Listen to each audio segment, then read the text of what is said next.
Hi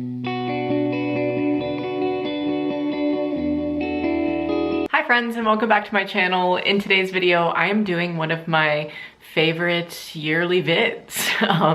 I've done these for the past 2 years where I just share the lessons that I learned for my years of being alive, I suppose. So yeah, I really just love doing these videos because it's a really great method for self-reflection and just looking back and being like, damn, I learned a lot this past year. Or what have I learned in all of my years of living, and then like recording all of them in your journal. So I really just encourage you guys to do the same around your day of birth, or just any time of day, I suppose. Any time of the year you can do this.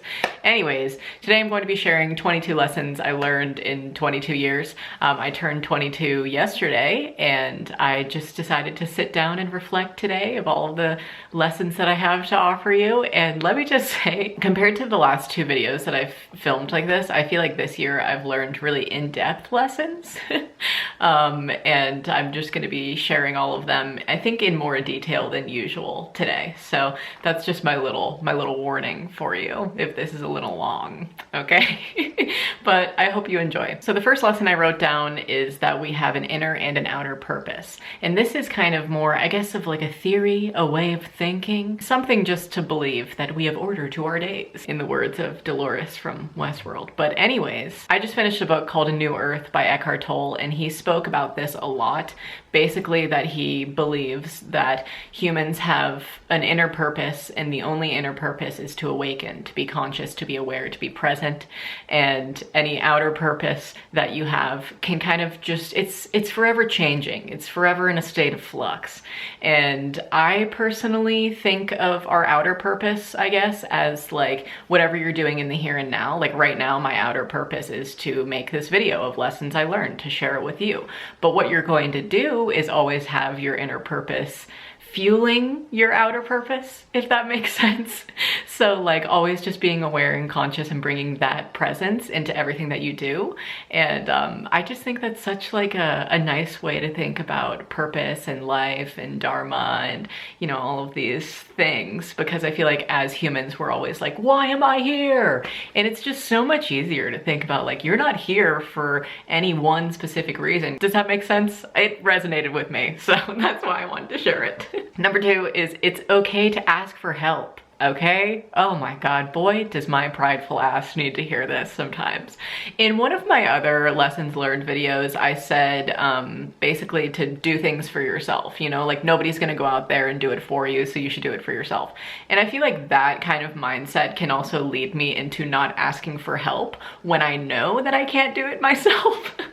And so this is also just a nice reminder to have in the back of your head, just being like, oh, I have people around, like I have a good circle of friends who have my back and who want to see me thrive. And you always have those people to fall back on if you ever need a little helping hand. You know, this life shit is hard, okay? So it's good to know that you're not doing it alone. Am I right? Number 3 is there are people who do things that you won't agree with, but that doesn't mean that they're bad people. Whether it be their political beliefs or how they handle themselves socially or ethically, you know, just little things. That doesn't mean they're inherently a terrible person. There are bad people out there who do bad things, and maybe they are just bad people. But I would like to give most people the benefit of the doubt and be like, oh, okay, well, you know, you believe that or you do that, but that doesn't mean that you're the worst person on the planet, and that we can't have something between us, a connection that actually is like a middle ground, something that we both agree on are okay to hang out and talk about without getting too fueled about our disagreements, you know? I guess that lesson could also just mean looking for the good in everyone, but either way, however you take it, that's what I learned. Number 4 is no means no always. And I actually saw a tweet about this very recently that I felt like put it way more into words than I could. No means no doesn't just apply to sex. It also applies when your friends say that they don't want to drink anymore, when they don't feel comfortable with affection, when they say they don't smoke weed. Respecting people's boundaries doesn't only apply when it comes to sex. I feel like so often in like your 18 to early 20-ish years, there's a lot of peer pressure and almost like you feel almost a social responsibility to keep up with your peers in the means of partying. And I definitely like just experienced this a lot, especially more in high school, and just people being like, oh really? Like you can't have another drink? And you're you're like, no, dude, like, I'm fine, you know? And I feel like everybody needs to hear this of like, if you're at a party with somebody and you're like, let's have another shot, and they're like, no, I'm good, man, like, I'm gonna black out. Giving them that shot is destructive, and it's not being a good friend. It's not encouraging them to be their best selves. Do you know what I mean? So that's kind of how I took that, was like in a partying aspect, but obviously that has a lot of other context to it. But just no means no all of the time, not just in the bedroom, okay? Number 5 is making meaningful friendships takes time. Oh my God, I wish I had heard this lesson when I first moved to Oregon. Because as you guys know, if you've been watching me for a while or just watched my transition moving to here, it took us a lot of time to find friends that we felt like we really connected to. And I just wish that I had allowed myself more time and been more knowledgeable about the fact that it's not just gonna happen overnight. And like, I knew that in the back of my head, but like sitting there and almost just like fiending or like wanting friendship so bad. It's just like with lovers, you know? If you're sitting there being like, oh, why doesn't anybody want to be my friend? Why doesn't anybody want to be my partner? All of those things, then obviously it's just going to be a state of pain. So just allow yourself the time just to freaking figure it out. Good friendships come to those who wait. Okay? It literally took us like 10 freaking months to find good friends. Number 6 is expanding your vocabulary is one of the easiest ways to express intelligence. And I was actually talking about this to Finley over dinner last night, over our little dinner date. I was like, yo, I just am so appreciative for books because, you know, reading has truly expanded my vocabulary, and being in certain instances where you know that people will understand like the bigger, more intelligent, I guess, words you're using, it just really like, it brings the conversation to a new level, you know? It's just such an easy way to be like, I'm well read, I do my work, you know, stuff like that. And it just like, it's so much more fun to communicate that way. And then obviously if you're around people and you use a big word and they're like, I don't freaking know what that is, it's always nice to teach them what the word means, because then they just have another option. So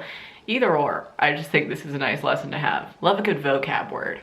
7 is not everything deserves a response. Oh my God, I am forever learning this because my fiery ass always wants to clap back when I hear somebody saying some shit about me or people that I care about, and just be like, no, actually, you have your facts wrong, okay? My ego is hurt and I need to explain why that's wrong and how I'm right and all of these things. But sometimes you just have to accept that some people are just gonna see bullshit, or they're just not gonna like you, or they're just gonna tell you lies about yourself, whatever it might be.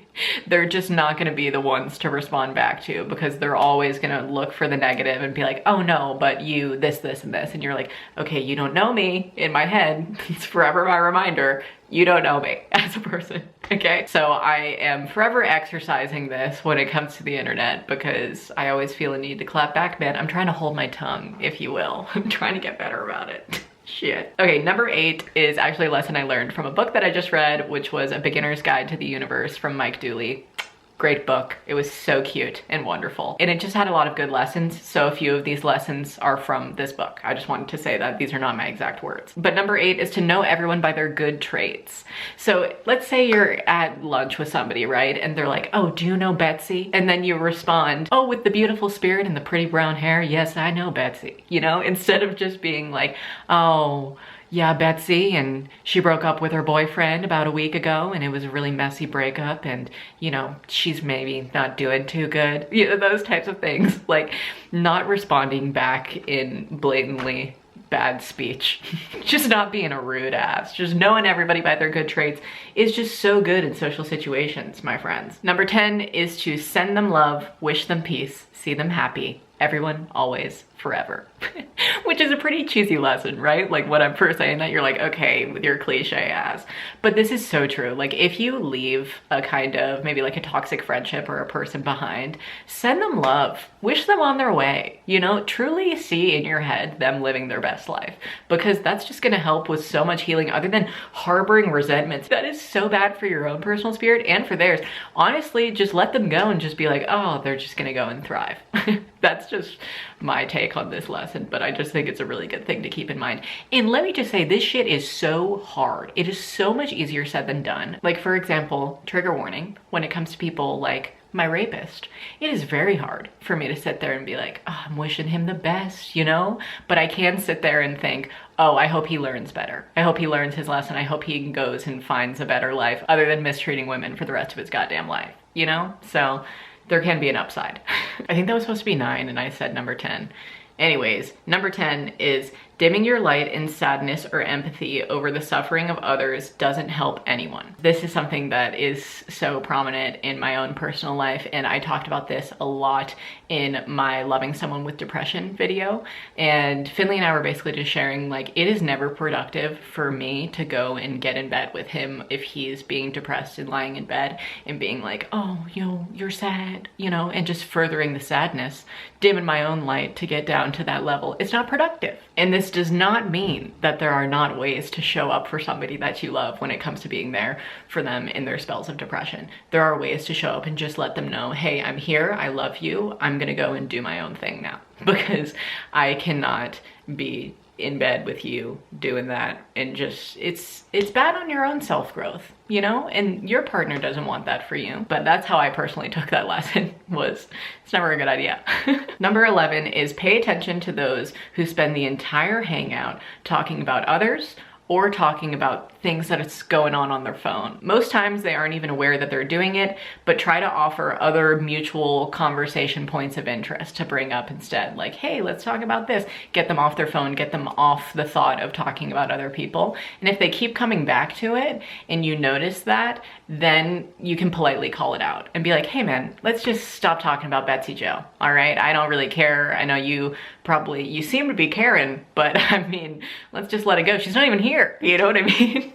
So I just find gossip like to be such an exhausted point of conversation. It's so easy just to talk about other people. It's like, let's freaking get after it. Let's talk about some other stuff that actually pertains to our lives and we'll further ourselves. Oh, it's just bad. But that also pertains to phones. Like, I don't want to just be hanging out with you in your phone. I don't care about you reading shit on Instagram to me. And sometimes it's really hard to explain that to people in this day and age of like, oh, in a polite way, I need to tell you I'm disinterested.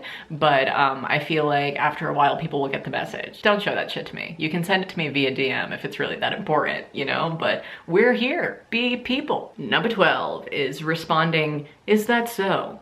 to harmful speech can sometimes be more productive and help you not internalize or overanalyze the comment further. So if somebody says, Betsy Joe is a hoe, and you just sit there and you're like, is that so? Oh my gosh, that rhymed, man. I have to point it out.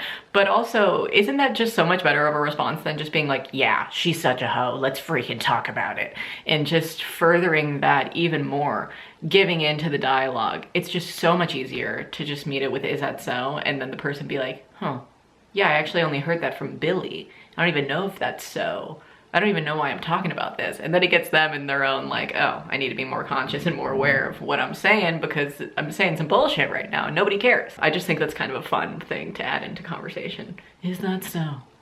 Especially if people are saying some shit to you, like, you're a bitch. You're like, is that so? Oh, it's just such a power move, my friends. Okay, number 13 is when you travel, leave the voice in your head at home. There is no need for your presence and your sense perception to be distorted by incessant judgment. And I know there was a lot of words in that one freaking lesson, but basically, you know when you go to a new place, right? You go on a big trip or whatever, and you're just in your head judging it. You know, I had to completely tear apart this part of my mind when I was in India, free myself from the judgment of, oh my gosh, there's so much trash on the street. How do people let this happen or live like this? Taking that completely aside and just being like, this is just what it is. This is just how I'm seeing it and how my senses are perceiving it, okay? So to attach judgment to it or label it as good or bad or whatever is just gonna distort your own time there and just be terrible for your head. I mean, it's just gonna, you'll have left home, but you'll have brought all of the voice in your head and it's like you didn't even go anywhere. You didn't even have a new experience because you were so stuck judging it. Number 14 is give yourself permission to learn new ways. Give yourself the space. I really, in the past few weeks, have been allowing this for myself more. That's why I felt called to share it, you know? Just truly like acknowledging, let's say you have like a feeling that keeps coming up, acknowledging it and being like, okay, let me work through this. Let me journal about it. Let me try to figure this out in my own head, talk to people about what I'm feeling instead of just being like, no, I'm not dealing with that right now. You need to give yourself the space to heal it, to understand it. Break it down, man. You're just growing. You're just learning and growing and learning new ways. So give yourself the time to, all right? Number 15 is kind of in the same realm of conversation, but it's always easier to actually have the conversation than to avoid it. And that goes for a lot of things, you know. I feel like we make it out to be so much worse in our own heads. Like the fiction of it is so much scarier than the reality of whatever the situation might be, whether it be public speech or whether it be just having a conversation with your loved one about something that you didn't want to bring up, but it keeps coming up in your head. So you're like, let's freaking address this. It's always going to be so much easier just to unload all of that than it is to harbor all of that and just run away from it forever, because then it just gets pent up and bad. And that's when it becomes destructive, my friends. So let's address the things that are on our minds, all right? Number 16, also something I've been practicing so much recently, is do not name human emotion with destructive labels.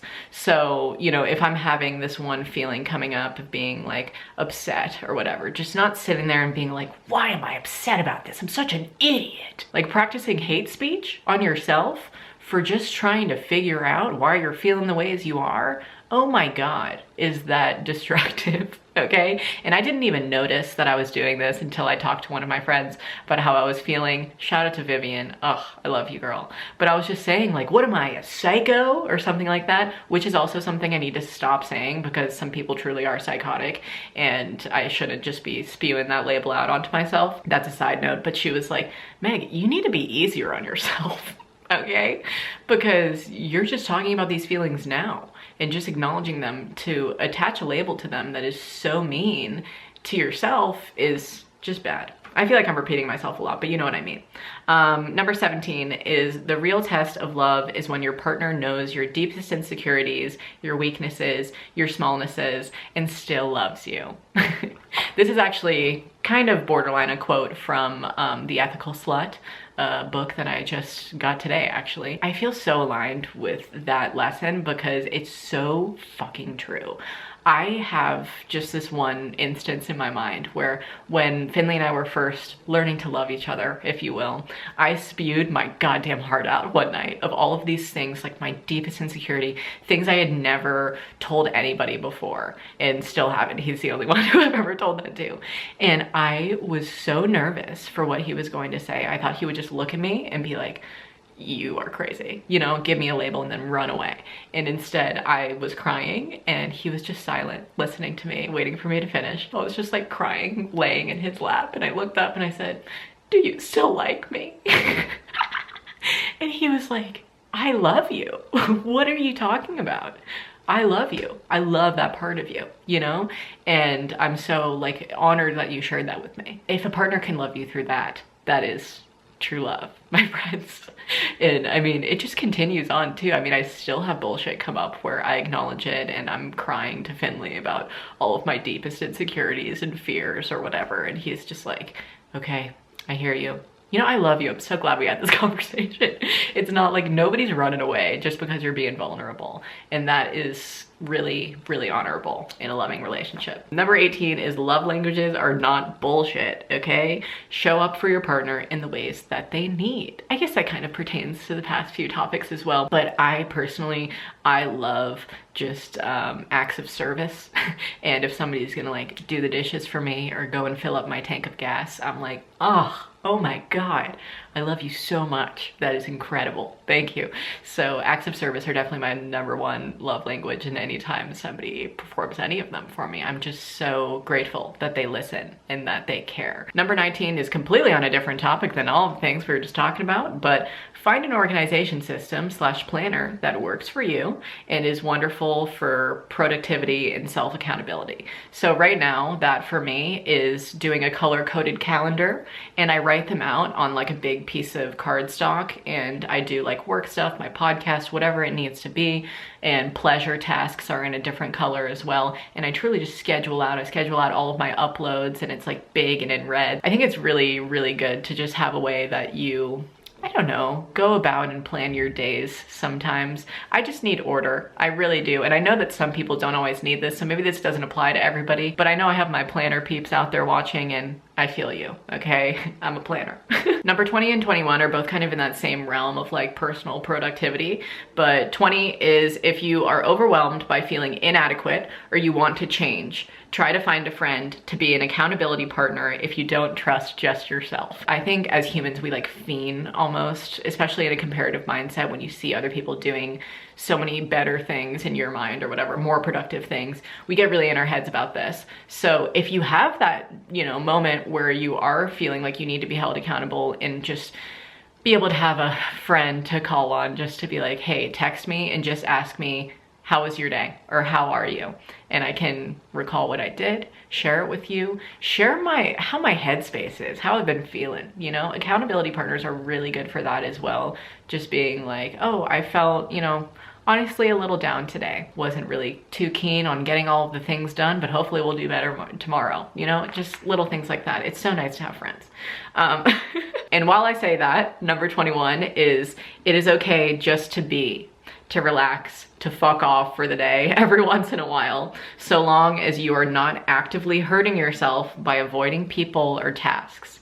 So, you know, there is a certain amount of relaxation that I can take to just be like, oh yes, I'm having a self-care night. Those are good, productive things to do. But if you're actively avoiding people, turning off your phone because you don't want to talk to your mom about some fight that you guys had, and you're just like, I'm gonna stay in bed and just watch Netflix, lock the door, nobody's coming in, I'm not leaving the house, you know, that would be destructive unproductivity. But sometimes there is healthy unproductivity. Sometimes you work yourself out so hard that you just need a few frickin' days off. I get it, okay? So yeah, I guess it's just a matter of doing it in a good way versus a destructive way to your own self-growth. And number 22 is you cannot force people to care. This is something I really need reminding of when it comes to the planet, climate change, global warming, all of the things. Some people simply do not want to leave comfortability for knowledge or change, and that is okay. Everybody learns on their own time. Okay? So that's something that I actually talked about this in my assumptions video that I put up a couple weeks ago. But yeah, not like attaching judgment or you're right or wrong for your way of living to people if I don't personally approve, which I guess kind of coincides with an earlier lesson in the video. But yeah, people learn on their own time. They do what they do, and you cannot personally change anybody if they do not care to change. And that goes for just being anybody's savior in general, but they truly have to have that own waking up moment of, oh, now it matters. Now I care. Okay, yeah, let me go and call upon my friends who have cared in the past and talk to them about this because, oh, why isn't anybody caring? You know, it's so easy to get stuck in that mindset, but just holding yourself responsible and just doing everything that you can do is so much more productive than telling other people that they should do more. Right? Okay, that is my 22 lessons that I've learned in my 22 years of living. These were some big lessons this year, and I felt like just over the past, I don't know, even just few months, I have been just shot with so much new lessons and things to, I guess, just sit with in myself and just be. So anyways, thanks for listening. I also wanted to say, don't feel bad if you didn't get me anything for my birthday, okay? It's all right that you forgot if you did. I think if you are feeling really, you know, called to get me something, you should just buy my merch. It's in the description below, all right? And if you enjoyed this video, please give it a big thumbs up for me. Subscribe to my channel if you're not already. Ring the notifications bell if you would like to know when I upload. And until the next upload, stay smiling. Also comment a lesson that you've learned this year down below, okay? Because I care. Bye, guys. How many lifetimes have you lived through? How many planets have you been